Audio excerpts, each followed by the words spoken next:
So here's Colt sanding the end grain of these tails here. We like to do this on these older homes because these end grains get so flared out. This is the open pore of the wood, you know.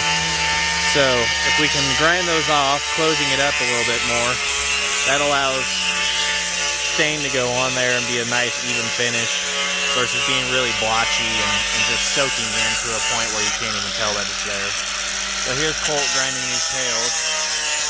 There he is starting on a fresh one.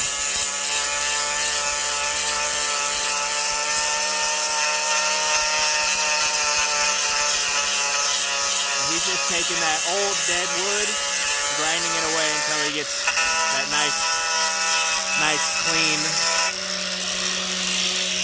clean uniform